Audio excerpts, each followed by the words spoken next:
پرواز شماره 8053 مشهد به زاهدان که صبح امروز با 113 مسافر و خدمه فرودگاه شهید هاشمی نژاد را به مقصد زاهدان ترک کرده بود، به علت باز نشدن یکی از چرخ‌هایش مجبور به فرود اضطراری در فرودگاه زاهدان شد.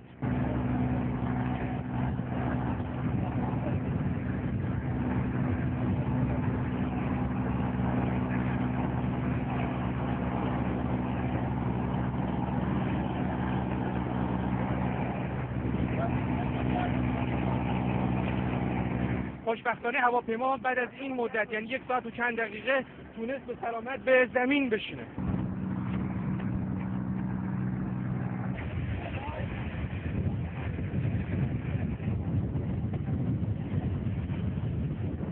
تقریبا از ساعت 12 ما اعلام کردن که حالتی برس بگیریم، حالتی که خدمه ما گفتن و دیگه هم خدمه محبت کردن، جو رو آروم کردن و خلبان بسیار کار قشنگی انجام داد. توی باند هواپیما رو که پیاده کردش به سمت خاکی کشوندش که هواپیما زیاد مشکل پیدا نکنه و همچنین که انقدر چرخید که سوختش کم بشه.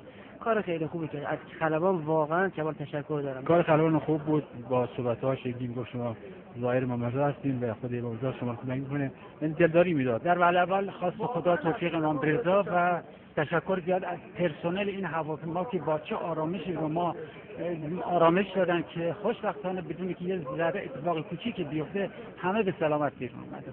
ما از خدا خیلی ممنون و متشکریم. خیلی ممنونیم. امروز روز عید بود و واقعا امام رضا علیه السلام عیدی را برای این برادران و خواهرانی که داخل پرواز بودن دادن. تشکر میکنیم از خلبان. واقعا مردمی که واقعا مردمی که یعنی یک نفر توی این چند نفر مسافر یک نفر دماغشون خش نشد. خدا شاهده. حدود ساعت 12 با خبر شدن از طریق برج که هواپیمای فوکر صد آسمان که از مسیر مشهد به زاهدان می اومد یکی از چرخ‌های عقبش باز نشده بود.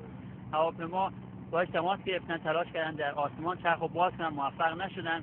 نیروهای امدادی رو شهر رو کلا بسیج کردیم. نیروهای هلال احمر، نیروهای اورژانس وارد فرودگاه شدن. به آتش نشانی شهر هم کمک گرفتیم. نیروهای خودمان در موقعیت قرار گرفتن. از کل راه شهرسازی هم کمک کردیم. نیروهای سپاه، نیروهای پلیس همه آماده باشن تا اینکه پرواز در ساعت 13:10 با چند بار دور زدن و تخلیه سوخت به زمین نشست. به دلیل نداشتن یک چرخ و مهارت خلبان هواپیما به سمت چپ باند منحرف کرد و هواپیما تو خاکی زمین خورد. بال هواپیما آسیب دید، چرخش هم شکسته ولی به مسافرها هیچ آسیبی نرسید. در حد به خاطر سرعتی که از پیاده شدن داشتن یا آسیب‌های جزئی به مسافرها وارد شده که با طریق آمبولانس به شهر منتقل شدن.